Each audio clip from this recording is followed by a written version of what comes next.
제29장 존 칼빈의 영원한 판결을 지워버리라. 존 칼빈이 주장한 비성경적인 철학적 사상들 중의 하나는 하나님의 모든 판결은 영원하다는 것이다.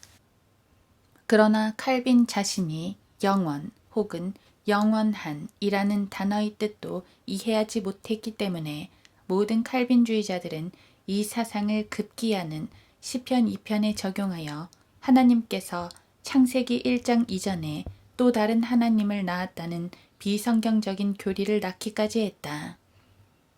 NASB나 NIV는 요한복음 1장 18절에서 여호와의 증인들의 교리를 증명하도록 변개시켜 놓았다.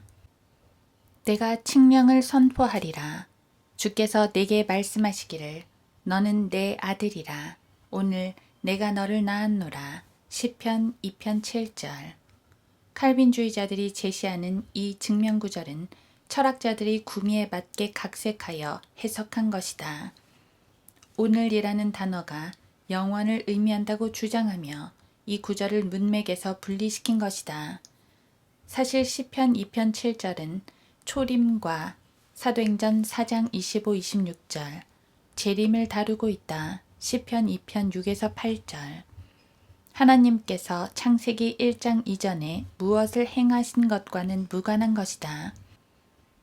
최초의 개신교 교황이었던 칼빈은 이 판결에 매료되었는데 그 이유는 칼빈 자신이 기독교 도시를 다스리는 독재자로 군림하길 좋아했기 때문이다.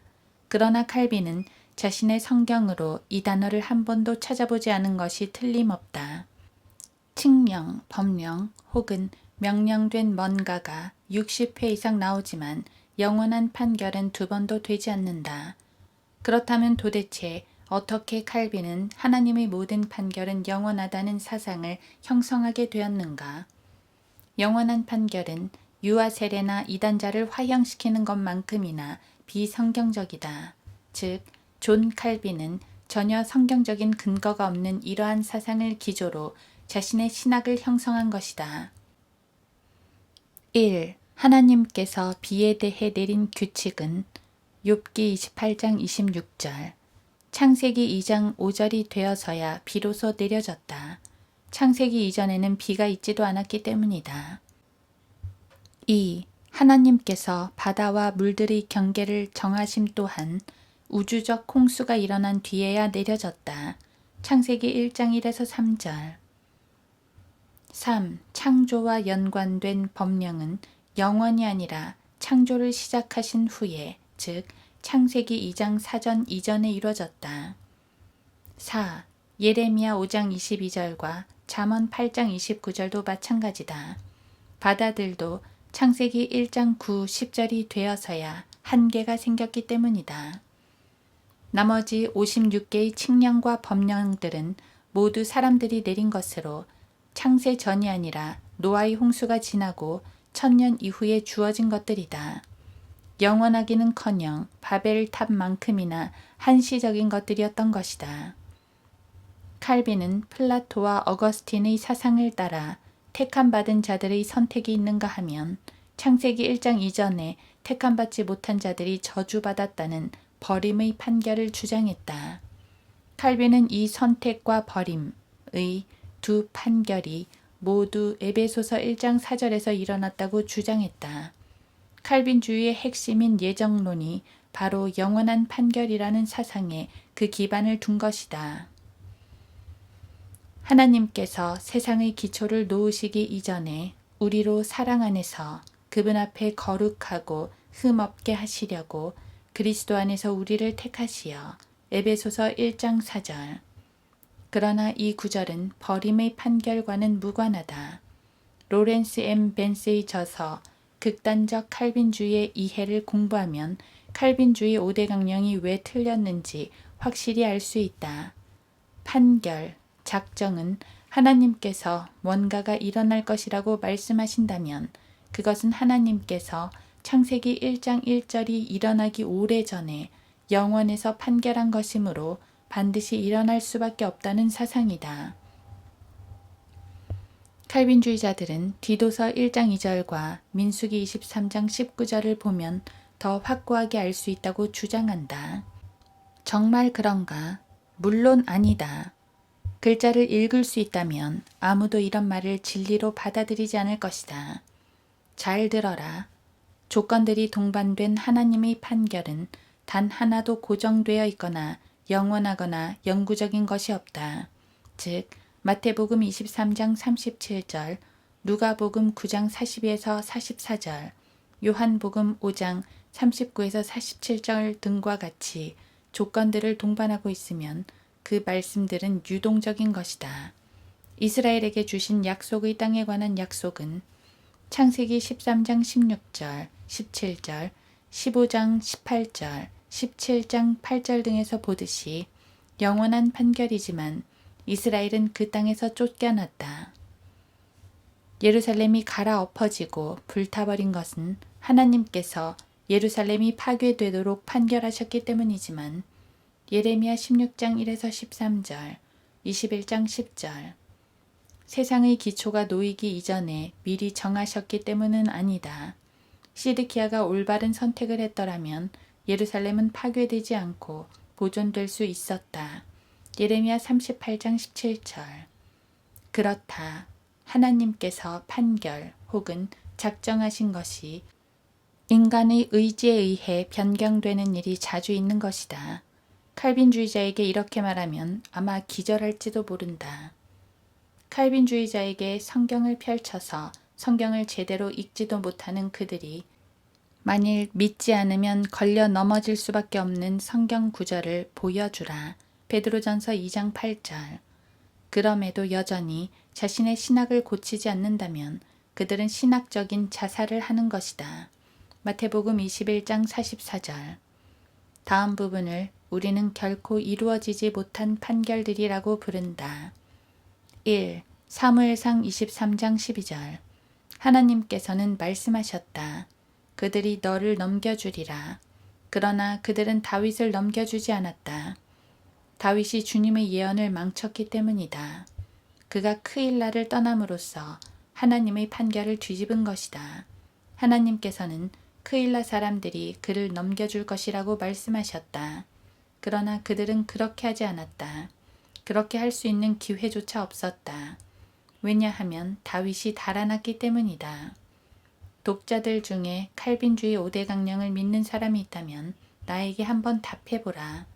철학적 논리를 내세우고 신학적인 이론들과 잡다한 사상들을 다 동원하여 우리에게 하나님의 판결들은 영원하다는 것을 증명해보라.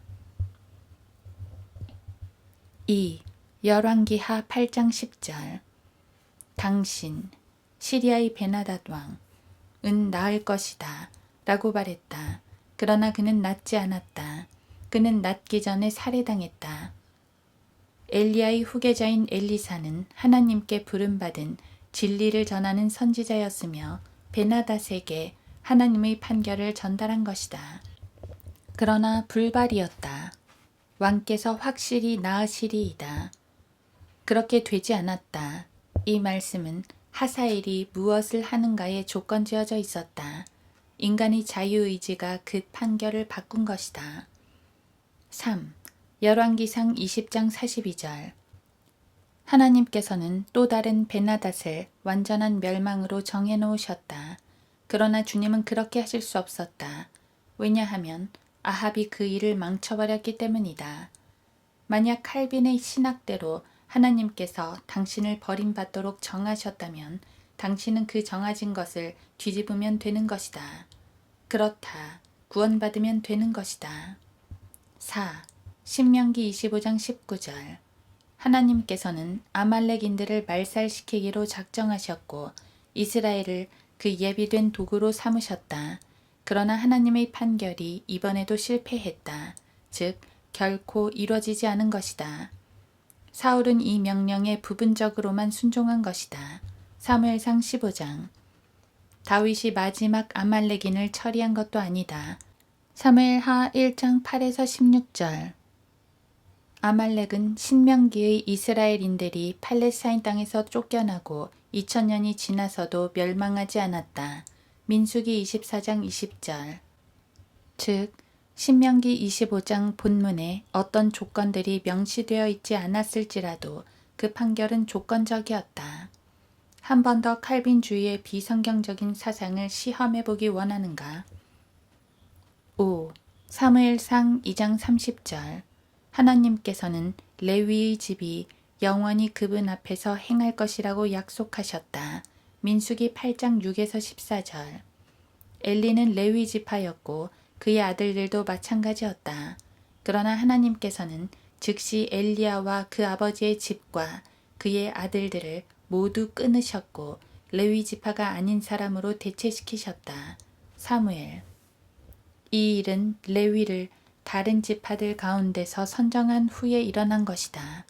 레위의 집은 하나님께서 그들의 얼굴에 똥을 발라버리신 AD 70년 이후로 제사장 직무를 수행하지 못했으며 요한계시록 7장에도 제사장 지파로 기록되지 않았다. 교훈. 만약 창세기 1장 1절 이전에 당신을 지옥으로 보내기로 저주하셨다는 버림의 판결이 싫고 당신에게 속죄를 박탈한 것이 마음에 들지 않는다면 제한된 속죄. 영원한 판결을 바꾸면 된다. 구원받고 그 판결을 무효로 만들어라. 구원받지 않은 왕도 그렇게 할 수 있는 자유의지가 있지 않았는가? 시드키야. 그런데 하나님께서 이미 모든 이방인들에게 회개를 허락하신 시대에 살고 있고 사도행전 11장 18절. 지난 20세기 동안 하나님께서 사람들을 그리스도께로 이끌어 오셨는데 칼빈이 만들어낸 영원한 판결 하나 바꾸지 못한단 말인가? 부끄러운 줄 알라. 6. 예레미야 21장 10절. 느부갓네살은 예루살렘에 불을 지르고 그것을 파괴했다. 이 하나님의 판결은 하나님의 입에서 나온 것으로 33장과 34장에 반복되어 있다. 이 말씀이 고정된 판결이었으며 칼빈의 말대로 하나님의 모든 판결은 영원한 것인가?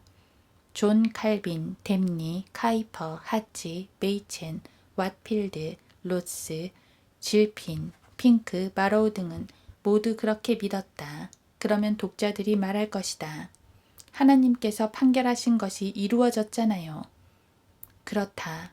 그러나 그것은 다른 결과로 나올 수도 있었다.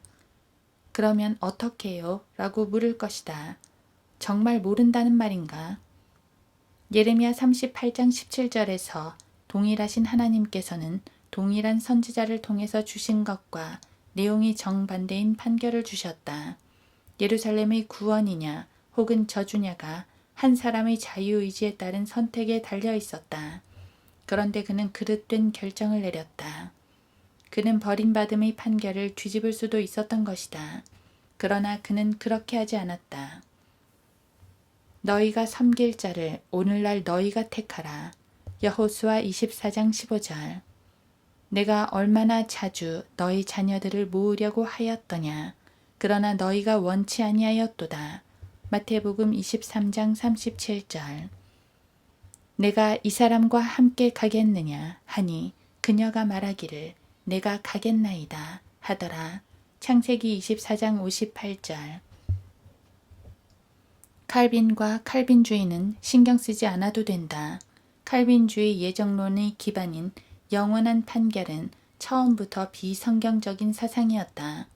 칼빈주의자들은 로마 카톨릭에서 몇 개의 교리들을 바로잡아서 나왔으나 구원과 새로운 출생에 대해서는 많은 부분 거짓 교리를 가르쳤다.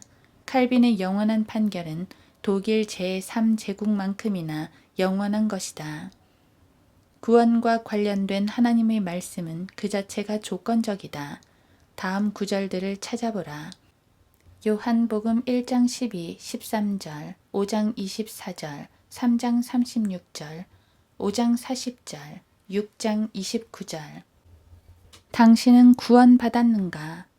당신이 하나님의 택한 자, 곧 주 예수 그리스도를 영접할 때만이 하나님의 택함 받은 자들 중의 하나가 될 수 있다는 것이다. 이사야 42장 1에서 4절에서 이렇게 말씀하신다. 주의 편은 누구냐? 내게로 오라. 출애굽기 32장 26절.